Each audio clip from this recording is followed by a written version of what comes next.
then this happens, like, okay, well, what's the next thing? Right. Maybe there isn't the next thing. Like, maybe this is exactly what we need to be in doing for the next 10 years. We want to get into the origin of the Big Ticket nickname because I think it's the funniest story of all time for how somebody got their nickname. Big announcement, by the way. I think we may have teased it a little bit, but whatnot, but big announcement. Bob Does Sports is moving to...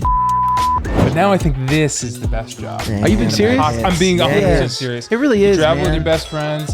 I mean, in the words of Cold Cuts, I never got in this for the money. Yeah, never got into this for the money. You know what I mean? I got into it.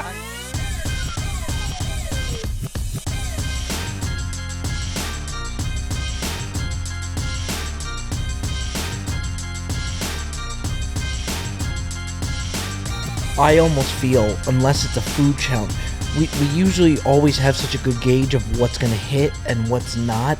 Maybe we're starting to lose our idea of what's going to be good or not, and that's good and bad. Like the last one, the 30 on YouTube. Yeah, like I feel like we're starting to lose a little bit of a gauge of, which is not, by the way, not the worst thing. I disagree, Gary. You do? Yeah. Good. I'm glad you do. There are misses that show up. Like there's had a certain few videos misses that you think are going to hit hard that don't, but the bangers everybody knows. Yeah, I'm telling you. Then there's also been ones that kind of have tailed from behind. This one more, it was like watching a horse race of when they finally get up on the outside and they start moving. The one where we golf till dark. Yeah, was by far. You didn't think that was going to be a banger? No, I did, but it didn't start. I don't think it started out as a big time banger. I think we all thought It started pretty good. I think it did. It picked up steam. It also came out, and I don't know if this affects. Normally during the majors, it came out during the coverage of the British Open, the last hour or two. So that might have slowed it out the jump, and then it just kept picking up steam, and then it moved in. It's like the fastest we've had to date. Remember when we were so pissed? Remember when we released on March Madness? Yeah, and we didn't think. Yeah, released right during day one of March Madness 2, and then he threw a fit. I don't know what videos. I didn't throw a fit. I was just like, it's annoying to. I don't think you know what a fit is because you throw fits all the time, and you always say I didn't throw a fit. That's what it was. Man. It was a fit. Yeah, but when you say fit, I think of like a child like throwing, and I know you're gonna be like, oh, you are a child throwing shit, but I think of like a little kid like having a throwing a fit. I don't think of a guy just like cursing out his boys, you know? I would say the most, you know what I'm saying? Yeah. A guy cursing out his boys is just a dick. So you should have said he was a dick. But you know the sick part about you? No. is when we say you're being a dick, he likes it. He loves it. And he doesn't like the fit thing. So that's why we say you're throwing a fit. Yeah, that's fair. If you keep saying throwing a fit, you'll never hear from me again. Do you want to know what else? Videos will suck, but you'll never hear from me. What else I've noticed is that the things that will get you to laugh the hardest, like, is when we're the meanest to you. Like, the meanest thing that I can say to you will land with you. I mean, I don't like saying mean shit all the time to him, but, like, if you want him to laugh, you have to get deep and you have to say some really mean, fucked up shit. Yeah. To get me to laugh? Don't you agree with that, Tick? Yeah, I agree with that. Are you serious? The other day, I told him not to touch something, and he was like, "Yeah, see, I like that." Yeah. He did. No, I was like, "Don't touch it." Yeah, no, because he looked at me and he was just like, he gave me like a real stern like talking to, and I was like, "Damn, like I like that." It is. You know what's been one of the most enjoyable things for me is watching you two interact and you two now get along to where you guys are at now, or even like feel each other out. Like when Ticket took the wheel of the van in Atlanta, which I think was his first trip. No. It wasn't the first trip? No, my first trip was Dallas, and you were sick. Oh, it was Bryson. By the way, I don't want to pull a cutsy. Is that camera on me? Yeah. Okay, good. Yeah. You just pulled the cutscene. I didn't want to do it. But that one I know is the wide camera. That's usually the one that's zoomed in. So now I can kind of understand where he's coming from because it does not look like it's on you, but I can assure you that it is. But he was referring to the if you have a question about the wide angle, you got issues. If you're asking about that one, then you're okay. No, that one's on you too. Okay, sensational. See, now I got it. I don't want him to have a fit later. So oh no, I might be a dick. But when Ticket, and it's okay if he's gone for this, when Ticket first took the wheel of the van in Atlanta, and that was like the first trip where we were really together because I had COVID during Dallas, I think that's when you were probably at where you worried the most about Ticket. Now, me and Joe had known Ticket from working at the Four Seasons, so we knew what we were getting, so it didn't phase us. We knew what we were getting. Yeah, I think that that drive was pretty well, because we had experienced it. The truth is, me and the ticket, people don't know this, and I don't even know if you know this. When we started, you were living in LA, right? That's and right. there was a week early on that I moved here that you were staying at Bob's. You went out of town. I think you were in Jupiter. And the ticket was staying at your apartment. Yeah. And I came every single day to work out of your apartment, and he was staying there, and we would just like order the Pasta Sisters and watch Colin Cowherd while like I worked. And it was like 1 week, but we became pretty tight throughout that week. And I don't know if he remembers, that was like early when I'm obviously still pretty nuts now, but I was at my worst back then in terms of like anxious about getting this to work. And there was a video, it was the One Club Challenge. Do you remember this, Tick? I do. It was at Tierra Rajada, where we filmed that, which we've never been back to for some reason. It was the One Club Challenge, and I was editing it, and I was losing my shit. It was like Wednesday night at like 2 a.m, and me and him were like, he was watching a movie, or we were doing something, and I think he thought I was a psychopath at the time, because I had so much anxiety about making sure, it was one of the first episodes, and I wanted to make sure it was good, and I was losing my mind, and the audio wasn't working, and I could not figure it out, and I was just like, I wasn't berating him, but I was like using him to vent, and I think he's like, this kid's crazy, like, what are we doing But here? you weren't with Bob to Sports at that time. No. You were Oh, just staying at my far away. apartment. Yeah, I wasn't even living in LA. I was staying on Joe's couch. Yeah. Oh, right. You were on Joe's couch, but since Bob was out of town, and I needed a break. Yeah. From the couch. Yeah. So at Cutsies. Right. So Bob was out of town, so you went to Bob's, So I went and to I used to come every day and work out of there. Right, Yeah. but even when Bob was gone. Yes. Yeah, wouldn't you be like grilling upstairs? Like you would send. That's right. You used the. I used every amenity you had in that place. I certainly did. Only thing I used was the couch and the bathroom. But the in thing there. is, I think that, me and you have on a personal level have always been friends since I've met you. Yes. Yeah. I'm trying to I think. don't When think did we meet? I don't think. I think you probably had some issues with me at certain times in a work relationship, for sure. But I think on a personal, which is maybe what Atlanta he's talking about. But I think on a personal level, we've always enjoyed each other's company. I can come over and we can watch golf or place a bet or just dick around. We always have a good time. We're also very similar. We have very similar brains. Correct. I think we look at the world, I think, in the same way. Yeah. But when did we meet? I'm trying to think. When did I meet you? It definitely. I met you that week. It was that week. Yeah. Wow. Yeah, and you guys were getting ready to go to Buffalo, I think, weren't you? Possibly. Yeah, because I remember Possibly. you talking like, I haven't met Fat Perez yet. I don't know what to and expect. that's very probably what it was. Yeah. You know, It's hilarious. the big thing that you guys have too, and not just to pump your tires, is first off, technically, I always wanted to hire, like when it came time where we realized like we needed another guy and I wanted to hire you, my whole thing was from a standpoint of your comedic timing. To me, that's bigger, and I think you would agree with it. That's bigger than the technical stuff, because he could always learn that. I think you guys, from a comedic timing point, I think that's so key, and that's something that both you guys have, which is why it works so well. Yeah, like we have a similar sense of humor as well. And like when we made the show at the beginning, it kind of like, not by design, but the way we were editing it, or the way I was editing it, kind of gave it its direction, I guess. Not even by design, but that kind of became the direction of the show, to where if you would just bring a random person, I think we could hire somebody to come in and learn how to edit it, but yeah, it has its own like design to it, I think now. Yeah, there's a tone to the show Yeah. that you created, and we have similar brains, so I sort of fell into that pretty easily.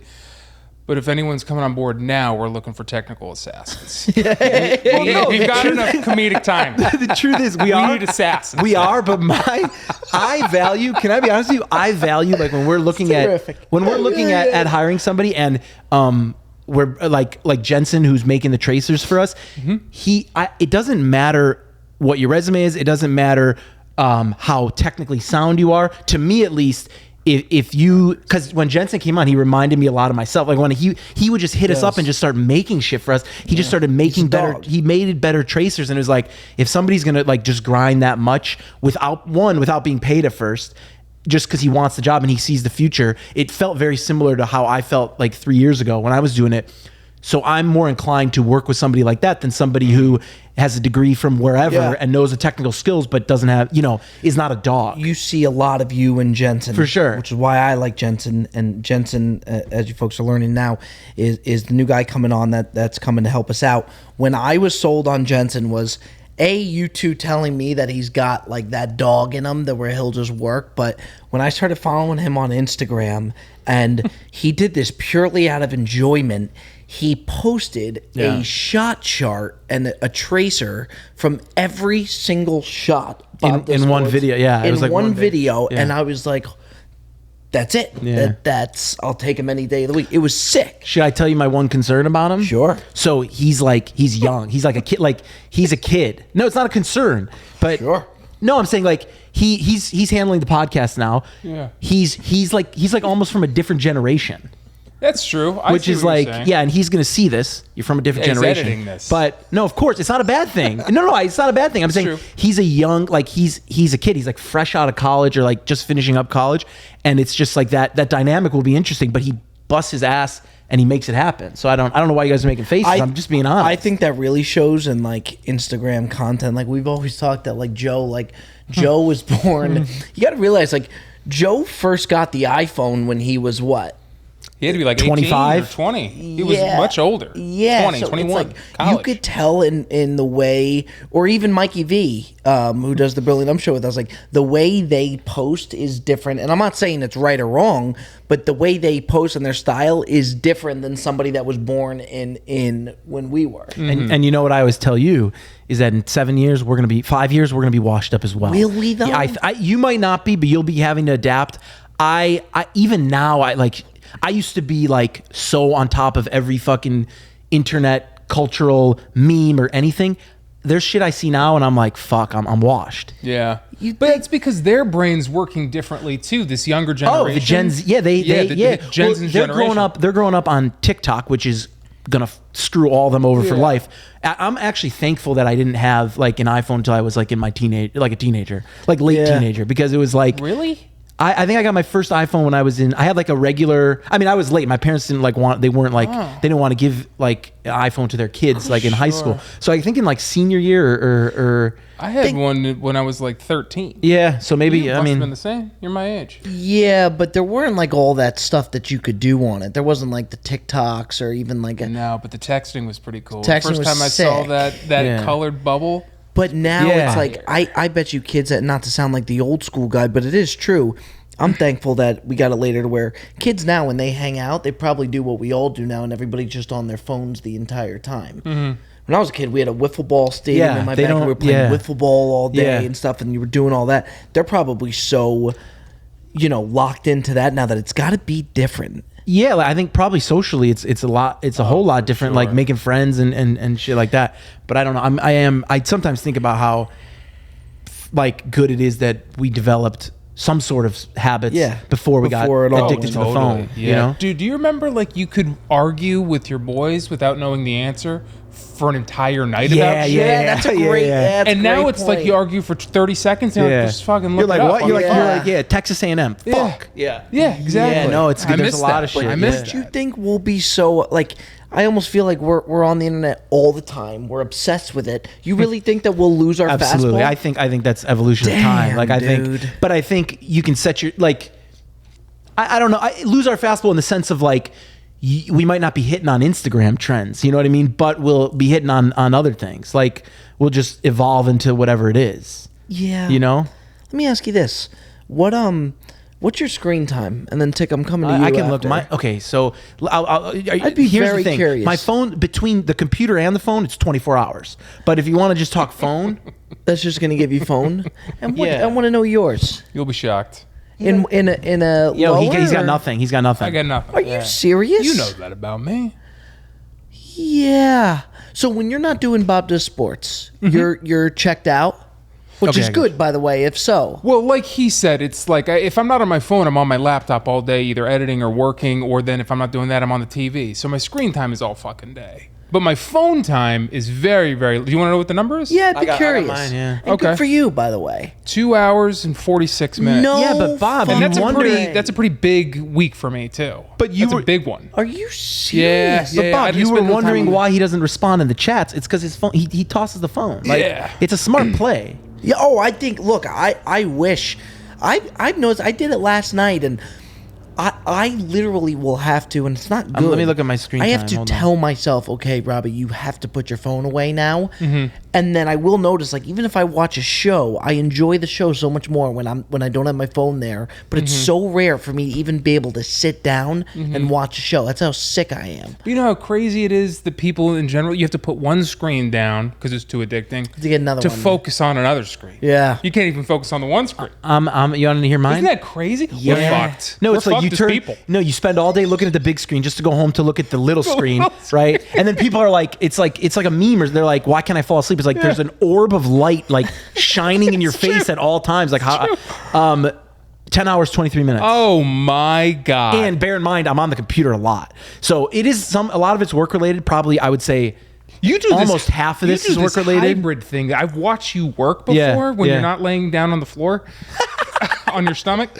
On my back, dude. It's you do this thing where like you'll be on the laptop, but your phone's right here and it's on. You never closed it. Like you're up here, and you just come down here and scroll Twitter for like a little bit, and then you'll get back to it. Yeah, Right back. that's You're right. doing this hybrid But shit. I do. I'm a big like it's a problem, not a problem, because a lot of it is work. Like even if you're on Instagram, that's what we do. A lot of it is not work, but I do like I'll edit like 2 holes. Instagram, Twitter, Facebook, FaceTime, whatever. Edit 2 more holes. Instagram, Twitter, Facebook, whatever. Do it again. It's not good, but it's how it's how it is now. Yeah, and I can only use it. By the way, my screen time is 14, 15 hours. So mind you, I always get a full 8 hours. It's pretty sick. My attention span is so bad now. So bad to the point where even on TikTok, which is made for people with no attention spans, I can't go through a whole video. I just swipe. See, I can only use the excuse of it being my full-time job for so many hours. Like Joe has a crazy screen time, and he would always say, "But Bob, it's my job," and it's like, it is. But to an extent, like you scrolling through Twitter or whatever, it is not your job. All right, folks, we now interrupt this podcast to let you know that Callaway has released their new CB wedges. You want forgiveness, you want feel, you want spin. Something that I don't usually experience. Well, I did today after testing these things out. These things are everything and more that you want. Get a set today. We just did a fitting. I hit a bunch of these. CB stands for Cutsy's back. They went way better than I could have ever expected. Callaway's got my back and they got yours too. So do yourself a favor, grab a set of these today.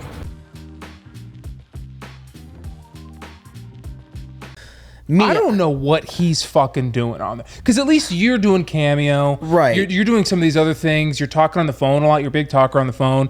Joe is... I don't know what he doesn't do Cameo really that often. He doesn't talk on the phone that often. He's on Instagram and he's looking up bets. I don't know where all the time goes. Yeah, for him. yeah. But I think to be honest, I think he's just like everybody's like that now. You look up and you're like, it's 10 p.m. and I just looked at my phone doing nothing for 5 hours. Like, and I'm not talking about everybody, but I feel like that's common. But yeah what I had something to say about the ticket when we joined up. I forget, was it Atlanta? I wanted to circle back to Atlanta too, because he seems to be referencing something that I'm not positive I know fully about. No, you do. This drive? You do. Well, it was in the car. Did I really freak him out? Were with I said I was like yelling. I was like, I was like ticked, like figure it out. We were with the. I think. No one else volunteered to drive, by the way. We were with the Doing Things CEO. Shout out Reed Haley.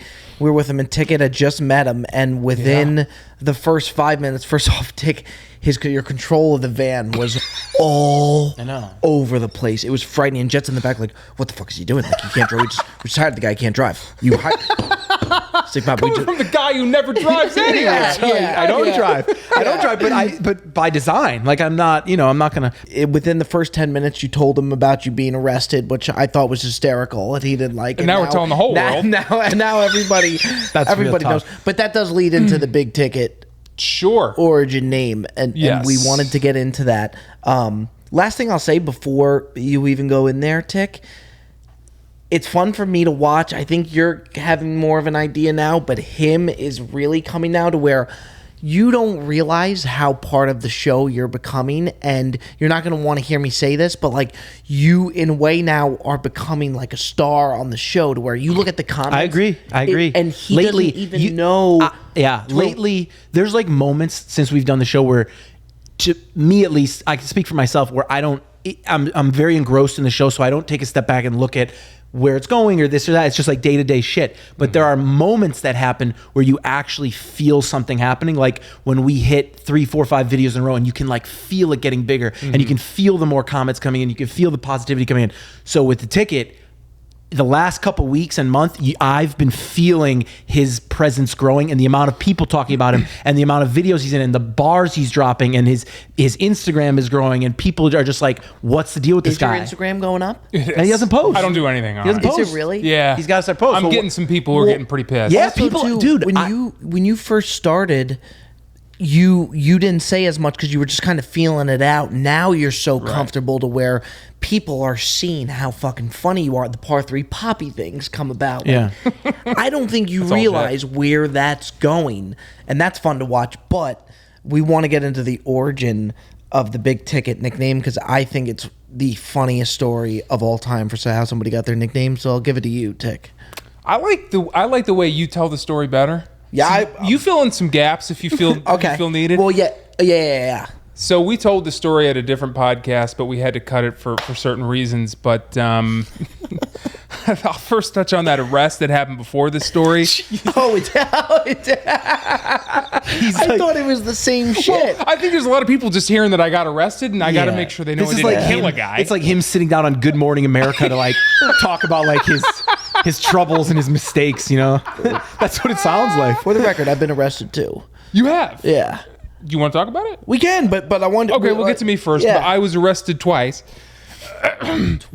Twice. Give me the two. Both marijuana charges. Both small amounts of marijuana. Same. Oh, okay. Yeah, you too? Same. There you go. Yeah. Okay. So there was nothing. Just slap on the wrist kind of thing. It's all legal now.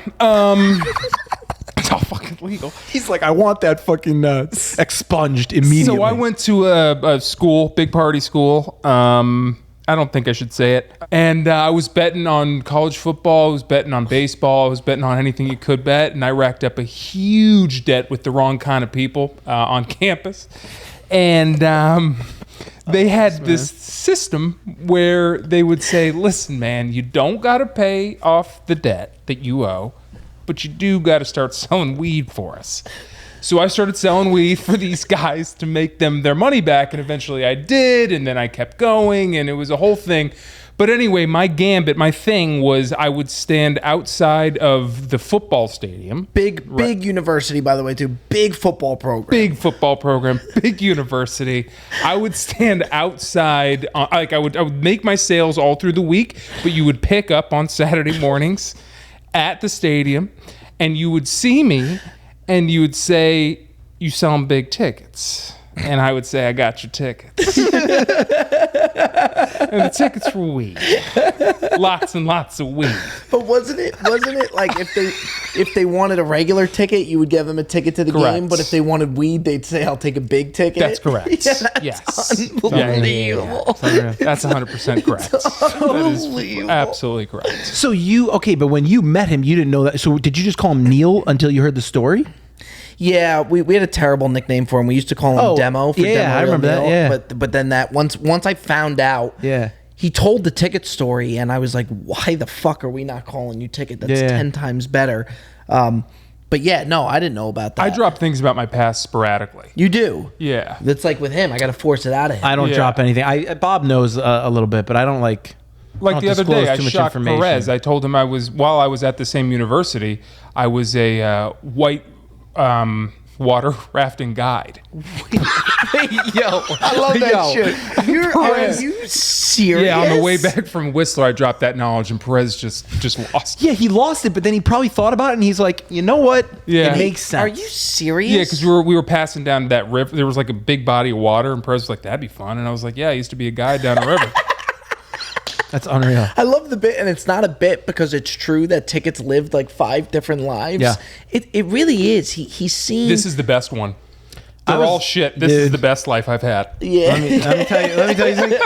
This is the best life I've had too, man. Yeah. You've lived a number of lives too. I have. Yes. He's Yes. seen a lot of shit. I think when you said I was going down a bad path, I was like, I feel like everybody in our crew at one point was headed down a bad path. Yeah.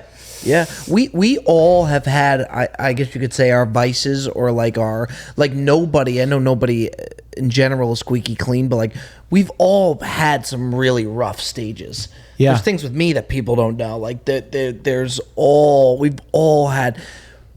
It's a crazy crew. I think that's one of the reasons it's great. I agree, because I think like we all had like pretty crazy experiences or went through so much shit that, but we're a little older now to where when we are doing what we're doing now, one, we appreciate a lot more. Two, we work a lot harder because of it, at least in my opinion. And it's like, I don't think it would hit as hard if we didn't have those prior lives. Yeah. And we're able to look at things like when I think what we do a really, really good job at is when there's bumps in the road or we're going through some shit or whatever, like we are able to address it and keep the ball moving to where like these other channels you see, and like there's a lot younger guys. I mean, even when Good had to deal with a lot of that drama, it had to be tough for them because I couldn't imagine dealing with that when I was 21 years old. Yep. Yeah. We go through shit now, and not that we're perfect, but we're really good about just keeping it moving, and we'll go at each other and it's over, and you keep the ball moving. I think we do a good job with that. I agree. I think a lot of it is the personalities too. Like for example, Cold Cuts, like he's the most, you can say anything to the guy and it'll just, he'll absorb it and then it bounces off and then it's gone. There's nobody like that. We're all like that, but him, it's the most like he can make it through anything and he can absorb anything and then not have it affect him, which is very valuable for what we do. Yeah. You know what Cutsy doesn't get enough credit for, and a lot of times, we bust his balls. He can take a joke better than anybody I have ever met in my life. I know. And he doesn't affect it. And he's probably the best at, when I say keeping it moving, if you ever get into it with Joe, and it's rare, but me and Joe even have had things, you wouldn't believe how fast he's over it. I mean, it could be seconds later. It's like it never happened. And I think it helps a lot. I really do. I think it's a game changer, but he doesn't get enough credit for that. It's how well he can take a joke. No, he's one of the best at taking a joke. It's unbelievable the things that we can say to him or the things that have happened to all of us. And it just like, I know I've been rattled by certain things, and I'm sure some of you guys have too. And it just bounces right off the fucking guy, man. It's unbelievable. And he's so funny. Like the shit he says is so funny because you could say the craziest thing to him and it'll be like this huge thing and it bounces off him and then he's like, so Tatsu for dinner or something? And everybody's like, what? It's like, hi. He's like, boys, we're going out tonight? And it's like, we just gave you the most devastating news you could ever hear in your life. And he's just like, he just bounces and it's just the next thing, But I wanted to, by the way, what I wanted to know from you, Ticket, because we didn't get fully into it. I remember when you started, right? Sure. It was a year ago because it was around my birthday. It was in July. We did a week at in LA. FP came out here. We did Strawberry Farms. That's right. And we did a bunch of other stuff. Yep. And then I think you originally thought you were like, I'm going to make some extra money, like filming. I don't think you realized that like you were in, you know what I mean? Like you filmed that week and then like a week later you were like full time, or a month later you were full time, or you started working before you were full time. And it was just like such a adjustment period, I think. But I want to know what your thoughts are when you kind of just got like thrown into the whole thing.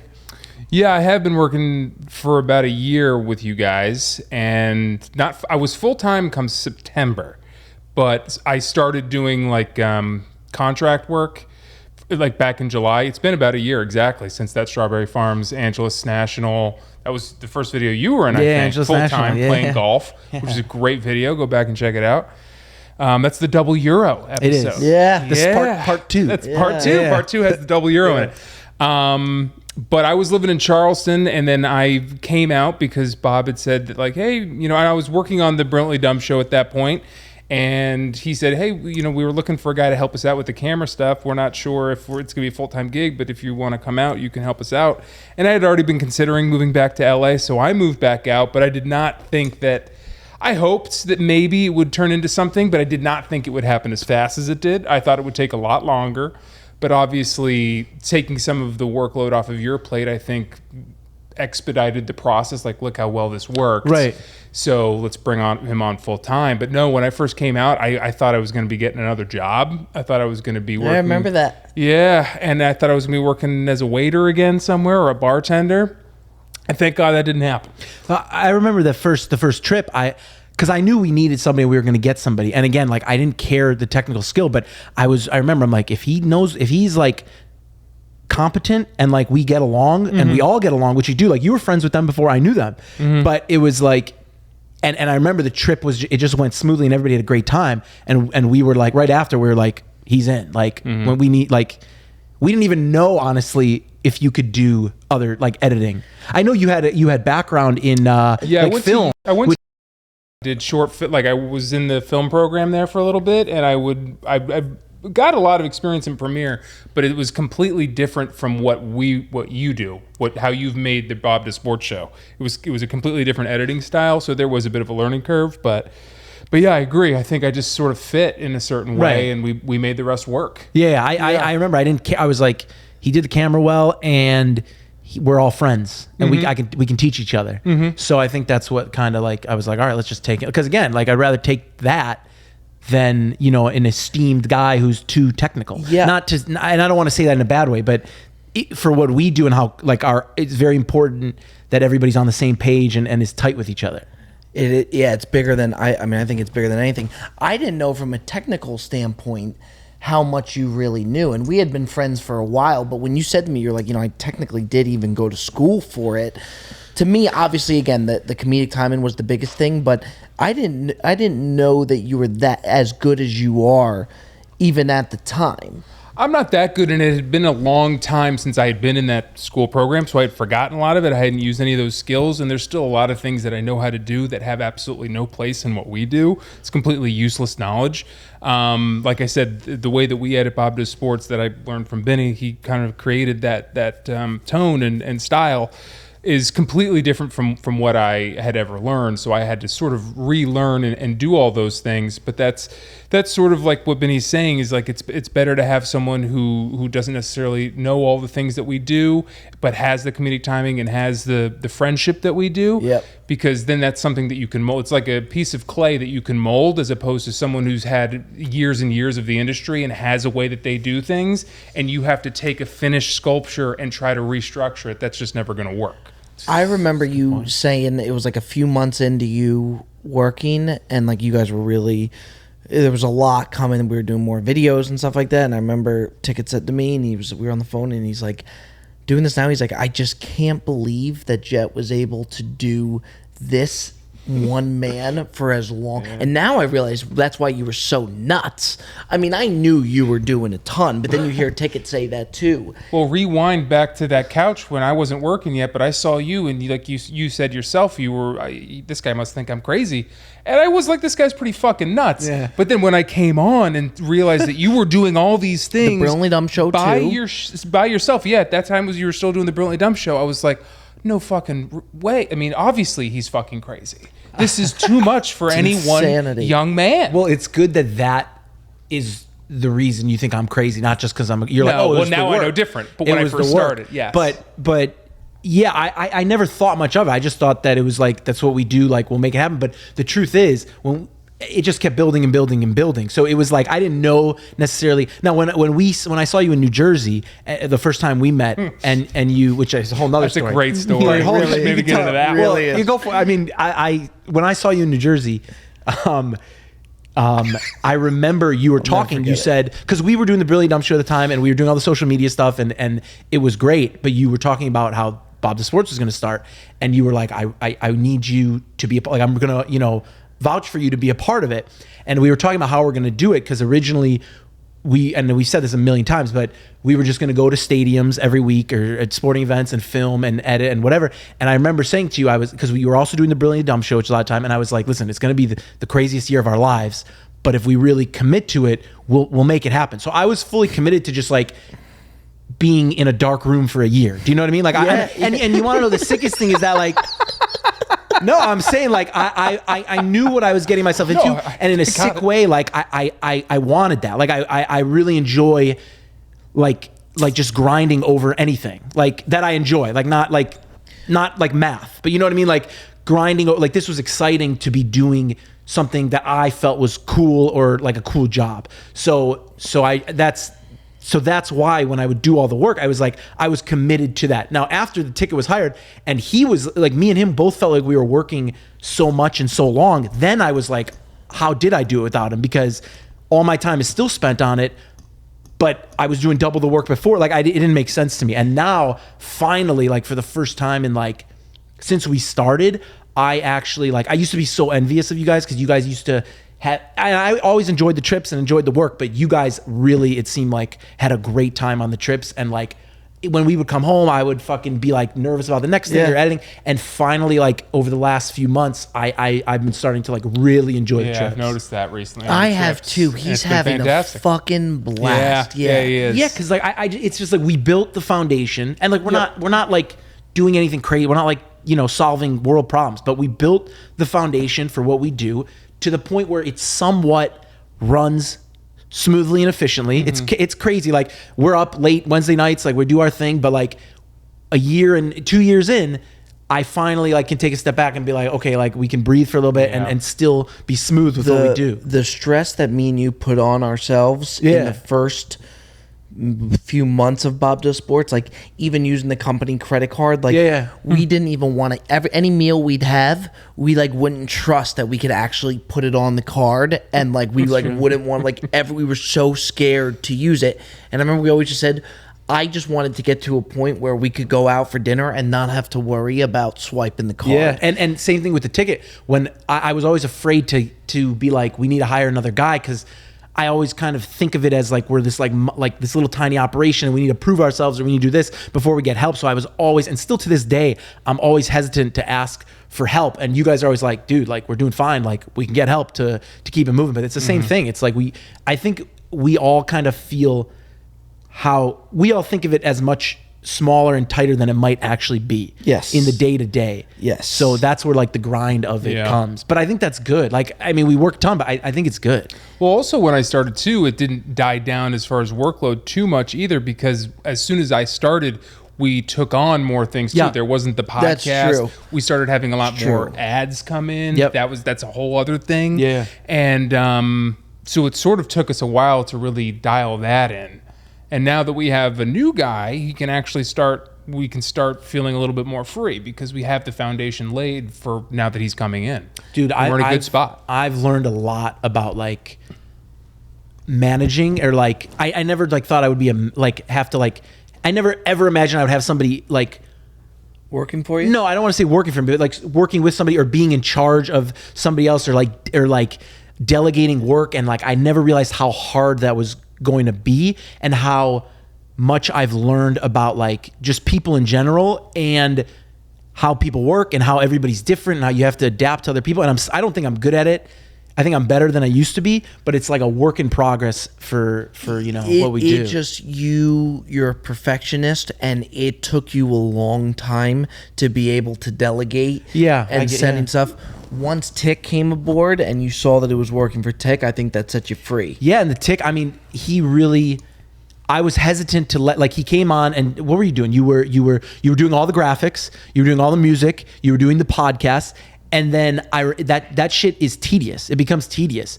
And I remember you were like, let me edit an episode. And I was like, fuck no. Like, I'm never going to give up editing an episode of Bob Does Sports, a full episode. And now he edits full episodes by himself. And he has his own style. And some of our great episodes are edited by him. And because we work together, we have more time. Like, I'm sure people are seeing more graphics that are being in, like more segments, more funny stuff that are being added afterwards. That's all him, because we have a little more time. I mean, now we're going into a crunch, but I also think too, you now being able to enjoy these trips, we all now love these trips. Not that we ever didn't love the trips. Yeah. Are they not so much fucking fun? They are. That Whistler trip was one of the most, was probably the best time I've ever had. Really? I think that was the best trip I've ever had with you guys. Oh. I mean, it's Whistler and Virginia are tied. Oh yeah, Virginia too. Virginia, so Virginia yeah. was the first one where I started feeling a little bit more like we're a little bit okay here. Yeah. When we're ahead, we're having I'll tell more you right, fun. that's what we do Yes. now. That's- So yeah. that's what we do is we bust ass for 3 weeks to get ahead of the work for the trip, and then we go on the trip, Correct. and we don't really have to do any editing on the trip, so we can sit there and enjoy it, and then Yeah. even get more ahead. And as we add more people, it just becomes more and more smooth. My favorite shit, I say it all the time, is not even on the golf course filming. When we come back to the Airbnb and we order dinner and everybody's shooting the shit and just the banter going around the house. There's 5 different bits going on at one time. Yeah. People are screaming from upstairs to downstairs. There's so much going on, and it's so fucking funny. And every step of the way, it's just, there's always something going on. It's just fun. Yeah, and the craziest thing is that I've said to you is that we're still operating as like a run and gun. Like, people live in different cities. We're dragging equipment. We're doing podcasts in random places. Like, when we get set up with a studio and we all live in the same place, we're going to be able to execute on such a higher level than we do now. And still, I feel like now we execute on a high level, but it's more chaotic. And like being able to get in a car and drive to an office and have that be your workspace, and have a podcast studio in an office, and have a fucking simulator, and have a TV where everybody comes and hangs out and like shit gets done, is I can't wait for that. Just one, to be in that environment, and 2, because I know how well it's going to benefit the show. Yeah, and we're not going to have to travel as much. Not Right. that we mind the travel, but it is a lot of travel. With now being with Perez. Well, you gotta say where we're going. Yeah. Big announcement, by the way. I think we may have teased it a little bit, but whatnot. But big announcement: Bob Does Sports is moving to Jupiter, Florida. Which, clap it up, clap it up, clap it up, clap it up, clap it up, clap it up, clap it up. Makes a lot of sense as far as the golf that's down there, the people that are down there. I've been visiting there the longest time, having my parents live down there, so obviously it's very special for me to go down there and spend time with them. But it just makes more sense, and like Jet was saying, for us all to be able to be together and just rapid fire videos. Who knows? Maybe we can even put up more videos now. I'm not going to promise anything, but who knows? Yeah. Different podcasts, us not having to meet up with Perez, and fly to him, vice versa. Pros that live there. Pros Yeah. down there. It really does seem like that is the best play now more than ever. Even like now, like we can't, we just have to, with the podcast, like we just sat down because it's us 3, because we don't have Perez, we don't have Joe. Like, Or you see it's in like a hotel and the lighting is not as good, or it's not like, it's not, it could be so much better when we're all together. Yeah, I think one thing that we love about the podcast is that it's sort of a traveling circus, and I think a lot of the time that really works out. But then there are sometimes, like some of the recent ones, when we're in hotel rooms and we sort of get stuck in a bind and the lighting sucks, and it's it'll be nice to have our own studio. We'll still definitely do some on the road. I'm sure we'll continue to do that, but it'll be really nice to be in a controlled environment with good lighting, good audio equipment, that we don't have to run around, go to Bob's house, go to Joe's house, go every which way. We'll have the equipment set up there, and it'll be easier for us, but it's absolutely going to translate in the final product of the podcast, I think, as well. totally. And it, I obviously, especially too, amongst the golf and all that stuff, with my parents being down there, I of course wanted to go down there. And you guys finally coming on board and saying that you guys wanted to, I think you knew it from the standpoint of you knew how much it'll help the show. You were open to kind of just going anywhere. Yeah, I'm lucky that I don't have like a lot of the guys have girlfriends. Perez is married. Like, Yeah. I have no responsibilities besides myself and the show and like my friends or whatever. So even when I moved to LA, I just kind of like picked up and moved to LA. So, and living in LA is great, but I cannot see myself living here long term. Like, I'm ready. No. Jupiter, I love New York. I have a ton of friends in New York. Jupiter is much closer there. I could go there if I need a break. I can it just made more sense to me. And the last time we went to Jupiter, it was a really good time, and the prior time wasn't, but the last time was. And I just think we could really like stake a claim there almost. Yeah, and even the amount of people are down there. Somebody I've been spending a ton of time with in Jupiter, and even having rounds with him that are just like off camera, is Grant. Grant Horvat has been down there. I've been having so much fun, even just down there, and all the different courses that are down there. is just, it's so much fun. But you guys are taking a leap. You have a girlfriend that's out here, so you might have to do the long distance thing. Perez, having a wife, and Perez was definitely one of the easier sells. Perez understood Jupiter, the golf, and all that. Cutsy was tough. Cutsy was tough. And it's not wrong to him by any means, but it was different for Cutsy. Till he found out there's no income tax. Yeah. Then it was an easy sell. Sunshine tax ain't gonna bang. Yeah, and you know what? There's plenty of sunshine in Florida. That's right. Yeah, that's right. I got a great letter that I sent to my dad about when I was living in Miami. My parents had moved to Jupiter, so I would only have to travel it's a little over an hour to go see them. And it was great, and it was so awesome to see them. So they had moved down there. I was already in Miami. And they were so upset that right when they got down, the year that they got down, my sister went to University of Miami. She was just graduated med school. So the year that they went down to Jupiter and they wanted to be by us, they also wanted to go down to Jupiter. The year they got down, my sister had to go to Dallas because she had her now husband got into med school over there or whatnot. He went to Dallas. And then I went to L.A., so I still have it. I sent my dad this long, long email when I was on the flight going to LA, and me going to LA was kind of just on a whim, but I knew I wanted to do it, and I felt like I needed to be out there. And I told him of how upset that I am leaving them, and my parents are obviously getting older, so it killed me knowing that I go to LA and it would take me a long time to get back to Jupiter, and that I would have to go and make something of myself, find something to do career-wise and whatnot. My goal was always to get back to them, but I told my dad that I feel like this is what I have to do, and I'll eventually be back. So for me now to be back and looking at the letter now, it's pretty, not to get emotional, but it's pretty cool. It really is. I told you about it. When I read that letter, it was insane. You reread it recently? Oh yeah, I didn't know that. Yeah, that's a nice story. When you guys all committed that you guys were like, all right, we're gonna end up moving. I went back to that and I read it, and it's wild to see how it worked out, because everything that I said that I thought would happen, and now it's coming back is amazing. I wrote a letter like that to my dad too a long time ago. What'd it say? Very similar. Yeah. Didn't happen. None of it came true. I don't write letters. None of it came true. Yeah. Yeah, but I wrote a letter to myself. I'm kidding. Yeah. That is a really nice story, though. I did not know that you did that. Yeah, that's really cool that now it's happening. Oh yeah, because me with my dad, and too, we're like best friends. Yeah, you're tight. We play pickleball. Yeah. We go watch UFC together. We do everything together. So I was having so much fun being able to go visit him, and that was the saddest thing. But now going back, I think it's going to be amazing. You're turning into him. Oh, every year that goes by, you're more and more like him. In what regard? I don't necessarily, because I hear it so much that I know it must be true.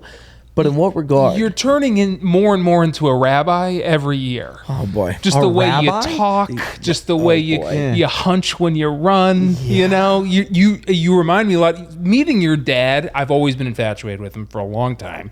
I sent him a gift way before I even had ever met him. Larry David merch. But then meeting him, now I've met him a couple of times. It's just so fascinating to see the guy that I met 5-6 years ago, and each year you're just getting more and more like Mike Berger. Dude, I love which is not a bad thing. He's one of the funniest people I've ever met, and so are you. It's not, and he's not a rabbi, but what Ticket means by that, he's so Jewish in the sense of he's Larry David. Correct. He's that. That's true. Ticket sent him Larry David merch. Makes sense. Yeah. Just randomly. I remember the first time I didn't know your dad, but I used to post videos about him, and I remember the ice cream video where cow. they order your parents got skinny cow ice creams, but instead I could be fucking it up, but instead of 3 and 3 chocolate, 3 vanilla, there was 6 chocolate, or there was 4 chocolate and 2 vanilla. And he got on the phone and I called you. I was like, is this real? Like, is this a bit? Hi, Ivana. My name is Mike Berger. How are you? Hi, how can I help you? Okay, I got a question for you. I just opened up a Skinny Cow vanilla and chocolate ice cream sandwich, which I buy a lot of. And I got 4 vanilla and 2 chocolate instead of 3 vanilla and 3 chocolate. There was a correct balance mix? Yeah, I mean, normally when I open these up, it's 3 vanilla and 3 chocolate. It's an assorted pack. But this time I got 4 vanilla and 2 chocolate. And you're like, no, he called them and he was complaining about the fact that they fucked up the assortment of chocolates. And your mom is so funny because your mom just sits there and she's like, what the fuck? She like laughs at him almost. And it's such a funny dynamic. And then when I met your dad, well, I met him a few times, but when we went out to dinner one time, not the first time, but the second time at Brass Ring, you guys hit and it me off. and him got into this incredible discussion about how Joe Madden almost we got into this.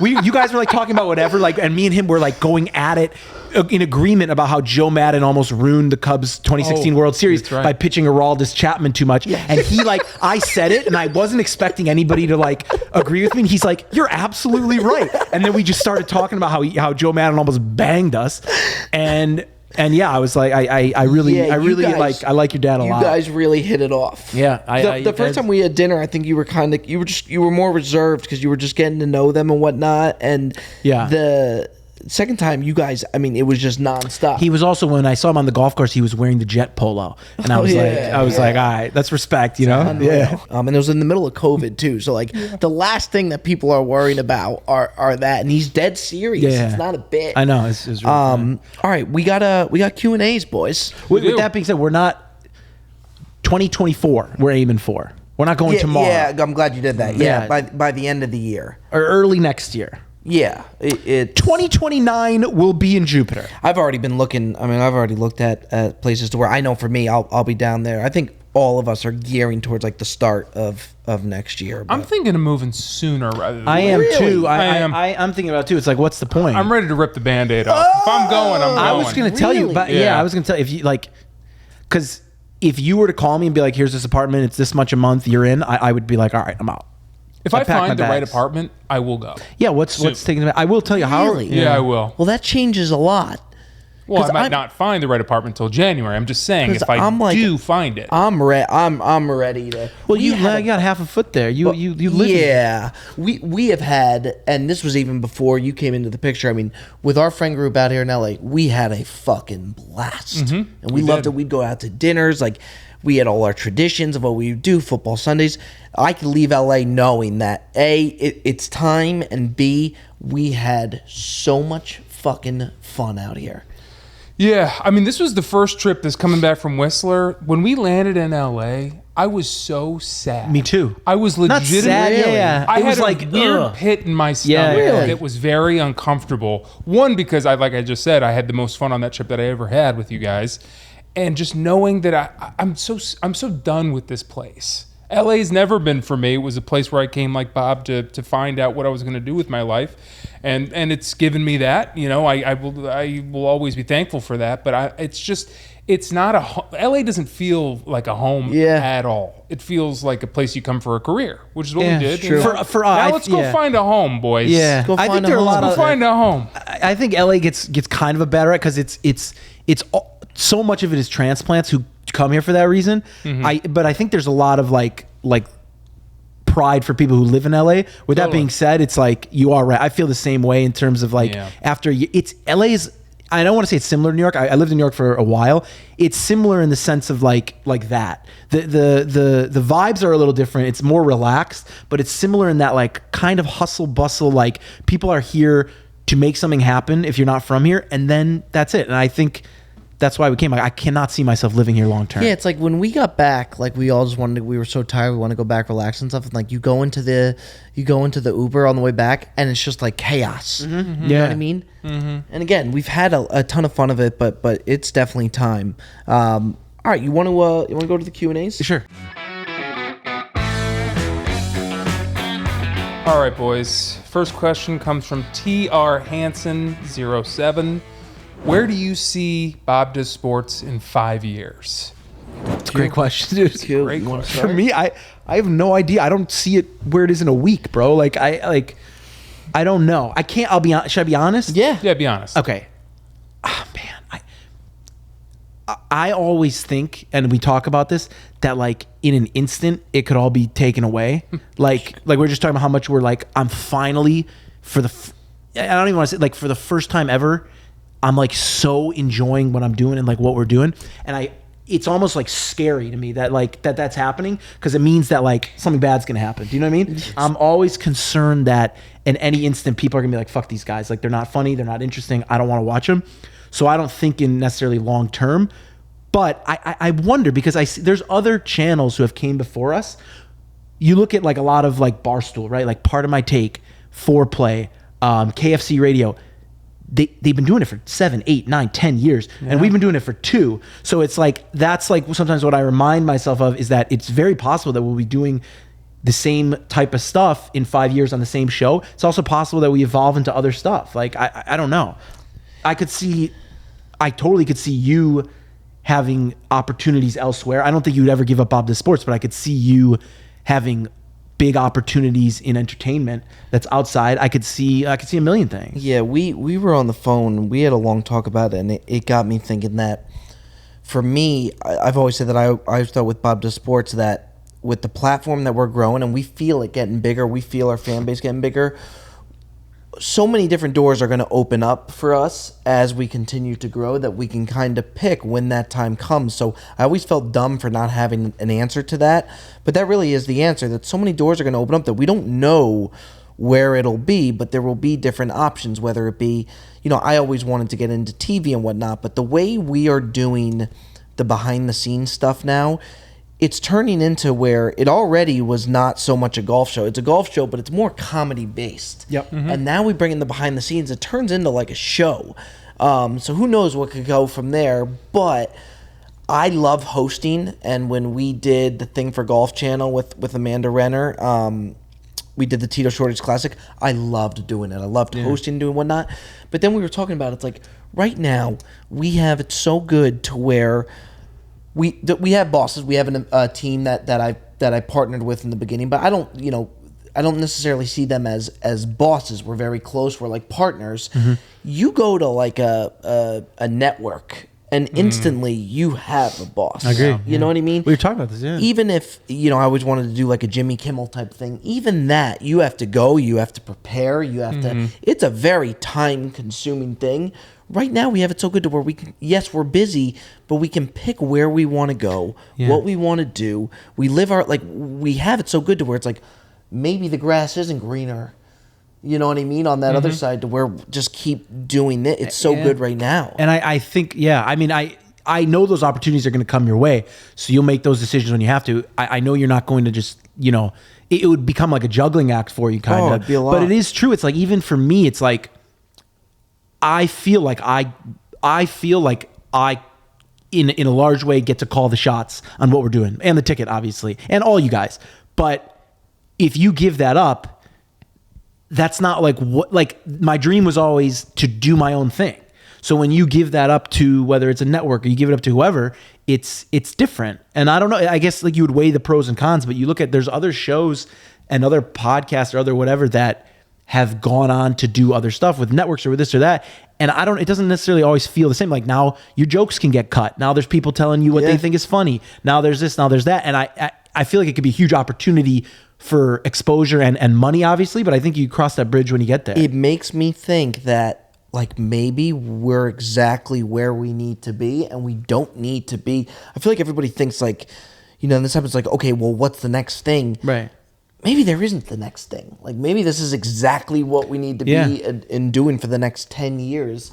Listen, there's nothing I hate more than being told what to do. But, you know what I mean? It's like, and I'm sure you all feel the same way.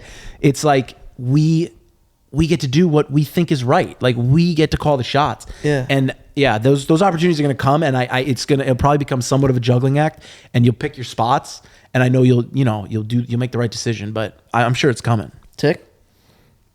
I used to think that Anthony Bourdain had the best job in the entire world. All he did was travel and eat, and he made a shitload of money. But now I think this is the best job. Are you being serious? I'm being 100% serious. It really is. You travel with your best friends, like you said. For the most part, don't have a boss, that's like the end goal for anybody. If you can make a living without a boss, do it. I mean, in the it's the best. words of Cold Cuts, I never got in this for the money. Yeah, never got into this for the money. You know what I mean? I got into it to feel, to try to do something or feel good about yourself, to not have a boss. I can't imagine what would be better than this. I mean, I know, like you said, I have a very important sock company coming that will eventually need all of my attention. But for now, I can't imagine anything better than this. This is as good as it gets. Even when we were doing the fitting for Callaway, like especially a guy like Perez who's been into golf his whole life, I'm watching Perez get fitted for his clubs at Callaway, and I'm like, this guy is living his exact. Yeah. There is nothing else in the world that he would rather be doing. All of us, but like Perez. No, but yeah, I mean that was his life. I can't imagine a single. What would he want to do more?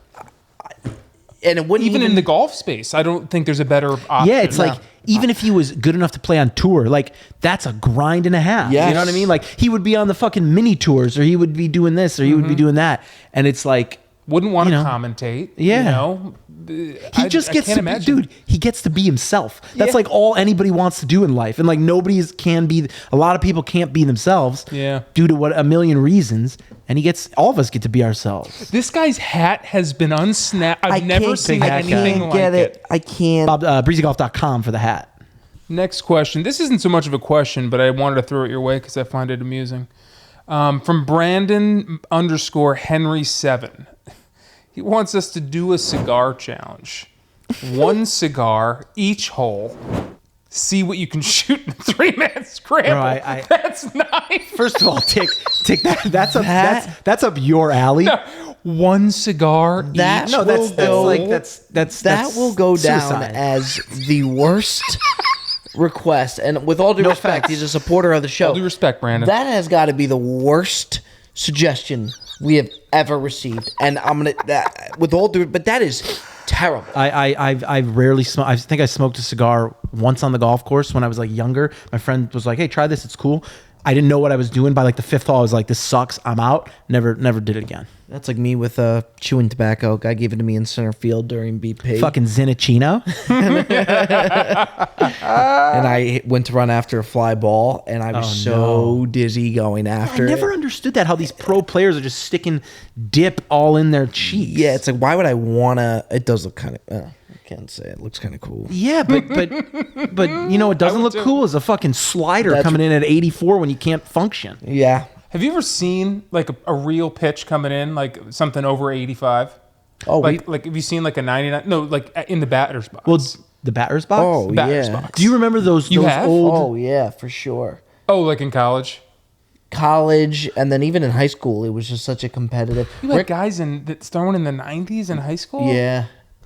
Do you remember those I mean, they were old, like studs. They were like the Sure. cream of the crop. But, oh, yeah.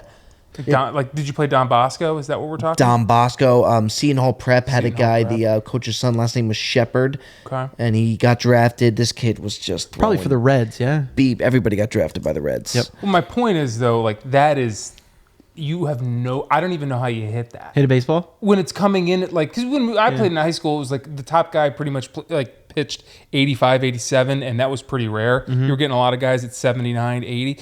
Dude, when you see something at 95, 96 coming in, you blink, it's gone. You know what's I don't even know how crazy? you... These guys are getting so much stronger now that you've seen usually the cap of like the hardest you could throw was like 100 miles per hour. Now it's built up. There's guys like you've seen guys hit 103, 104. I can't imagine there's a world where there's going to be a guy throwing 107, 108 miles per hour. Yeah, I don't know what the limit on that is. Like, at There's what got to point? be a cap Yeah. at some There has to be. point. Yeah. You know what I mean? I saw a stat, not that there's anything, it kind of has something to do with this. It said that, it was like, what's the most unbreakable record in sports? It's one of these, like, whatever. It said that Cy Young had like 700 complete games. And I literally saw it. I was like, they should name an award after him because this shit is crazy.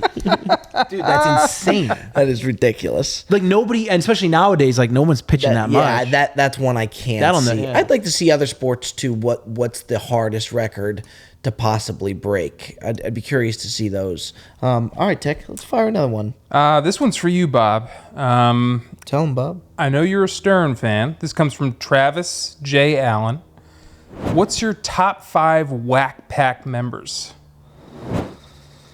Oh man, I don't know. To be honest with you, I am a Stern fan. I don't know if I could give you 5. Artie Lang is number 1.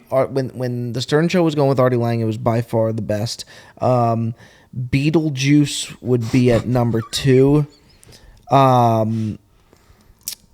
Yeah, to be honest, I don't know if I could give you 5. Those were always my 2 favorite. You know who loves Beetlejuice is Jersey Jerry. Jersey Jerry. Jersey Jerry's Makes obsessed sense. with Yeah, him. that checks But out. yeah, no, I don't know if I could give you all my whack pack. I'm not love that Jersey deep Jerry. into it. I started I'm one of the newer ones. My dad would get me into it, but when the Howard Stern show was going with Artie Lang, it was sad to watch because he was in such a spiral, but it Yeah. was the funniest, most fascinating. I have the Howard Stern book right there. Thing of all time. And then what I really love with Stern, I love interviewing. I think he is the best interviewer of all time, with all due respect to Barbara Walters. There was a time where this guy, do you know who Jim Norton is? Jim Norton would be on the show a little bit. He was pretty damn good. So you know something about everything. Or Baba Booey. Baba Booey would be up Baba there for Booey? sure. Yeah, Baba Booey. Worst first pitch of all time. Yes. Baba Booey, Yes. yes. Tiki, you know something about everything. Like you could probably get 5 Whack Pack members. I couldn't. I don't know if I could, but Stuttering my John? dad and I would listen to Howard Stern. He would drive me into school. I went to private school. He would drive me every day, and we would listen to Howard on the way in. Yeah. Yeah. So you were like a kid listening to that? Yeah. That's crazy. Mom hated it. My same That's crazy. same Yeah. situation. Your mom hated it? Same situation. My Yeah. dad would play, and there'd be some sexual stuff that Correct. I'd almost be a little uncomfortable with. Well, they had the sitar. What was that thing called? It was called the sim. when something. they would ride it. Yeah, they had the girls- women's ride. Yeah, it was like a sex toy, and they would Yeah, do it it. was- They would do it live on the show. I feel like he was one of the first guys who simulcasted with video. Like Possibly. he was filming his radio show. Could be. It was be. yeah. Anyway, good question, Travis. Next question comes from Wes de Bomford. Would you boys ever consider coming down under, meaning Australia? Yes. But you specifically, because you don't like to travel much. I would do it with you guys. I'm a fish out of water overseas, so I do have to see a lot. Ferg, who is our favorite human being maybe on the face of the earth, who's our Callaway rep, he's from Australia, so if he hosted it, which he had talked about doing, I would know we're in such good hands with him that my answer would be yes. Same thing with Rick Shields, why I have no issue going to Europe. You know, when you have a host like that, you're in such good hands. Joe with Canada, like you're in such good hands that I would do that. I would dread the flight. Australia is supposedly, I mean, I've never been there. I know people have gone there. It's, first of all, they love Americans there, and it's one of the most beautiful places in the world. And you know who lives in Australia? Minwoo Lee. You love you some men. We need to get, he's my number one. I need to get Yeah. I started DMing him I from the bet him Bob for the the Sports open. He account. banged me. He But- banged. Yeah, but he didn't. But I if bet you him. but I if love you- him. I love him. I think you should have bet him top Bang 10. me, You but I wouldn't have love banged. him. He banged He didn't me. bang you. You bet him Oh, he bet before me the over and open. banged Okay, me. well then, anybody you bet, if you make a bet, 124 people are going to bang you essentially. Yeah, I've been banged. All right. Do you know how fine. many people he said has banged him before a bet that he's just gone off? No, but on? if I'm picking a player before a tournament, that doesn't count as banging you. Banging you is a guy who chokes in the last day. Then he banged you. Sure. They banged me, Mito Bob. Pereira banged me. Mito Pereira banged you. Yeah. Mito Pereira banged. Mito Pereira bang job. All right, good question. Next question comes from no. Ever consider a tangent podcast called The Boys Do Food, or just a separate show? We could call it A the food Pantry show. Boys. Dude, the Pantry Boys was my golden goose. That was the most fun, I think, concept. You want to know what the answer to your question was when you said we're all living, like Perez is living his dream life. You are living your dream life. The only thing that would be better is food. Yeah, I agree with that. The only thing I'd say I do like more than golf is definitely food. There you go. For sure. If you became the new Anthony Bourdain because there's a gap in that space now, traveling, just eating food, but you don't really know what you're talking about. Like you're just like, tastes good. I hate to tell you this. Dick, but that's what our show is. But it's all, we review McDonald's Right. every day. Yeah. The same meal at McDonald's every day. So good. Would you ever do something like that though? For Like Bob does food? Without question. Really? Yeah, but I would want to do it. It wouldn't be nearly as fun if I was doing it by myself. Like the reason why we're No, doing it would be all three of you guys. Oh, for To sure. different restaurants. you for could have sure. you could be like diners, drive-ins, and whatever. That could be up your alley. That That type is- of thing. that is But like you my go to dream, like yes. you go to like regular restaurants. Yes. Yeah. Like, yeah, Perez would be the golf. Me, food, that would be. So, yeah, I'd be all in on that. Yeah, watching you and cuts eat would be fantastic. And Perez not eating. Yeah. Ordering chicken tenders at every single restaurant you go to. Dude, me and Joe we used to go out to dinner all the time. It's my favorite thing in the world to do. There's nothing better. All right, let's do one more. Let's do one more? Okay. The last one we have comes from... Give me 5,000. Max.Nielsen11. I'm concerned. I saw one of them. I'm a little nervous. Is that the one? Favorite trip so far from everyone, which today's just the three of us. You start us off, Dick.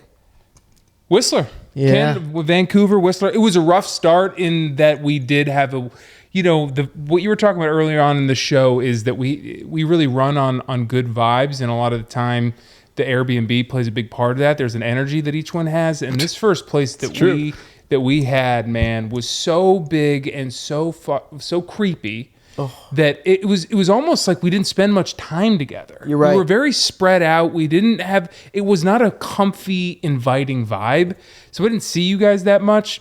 But that being said, all the courses we played were fantastic when we were in Vancouver. But then when we shot up to Whistler, that spot we had, he's a different guy in Whistler. That house was so conducive to, like you said, 5 different bits going on at once. We all felt so much better. There wasn't a two-way mirror. It was a really fun time. And man, those few days in Whistler. Then we went out for Jeff's birthday, had an awesome meal. Eating pizza and all sort of Italian food and just the course up there, big sky. Whistler to me, I mean, Virginia's close. Virginia was fantastic. But Whistler to me, I mean, just what we had going, we were firing on all cylinders. Yeah. And we had the behind the scenes guy going, Avery, and it was just, that was my favorite trip by far so far. Yeah, I'll let you go after Jet. It was both so well hosted. Like even Joe set everything up. It's so close. I would say the only reason I would give Virginia the upper edge is I developed a case of the Shanks very early into Whistler, and I couldn't get it back. So I'd probably go, for me, if I'm playing bad, it really doesn't. I'm still able to keep it going. But when you're playing as bad as I did and not being able to find it, Virginia played great. So that was why I would give it the edge. It was both so well done. The places were great. Everything was hosted. I guess if I had to give an edge, that's why I would give Virginia a slight edge. Yeah, I mean, they're neck and neck for me. I would say something outside. I'm trying to think something outside of that because those are the two obvious ones. Obviously, you know where I love going?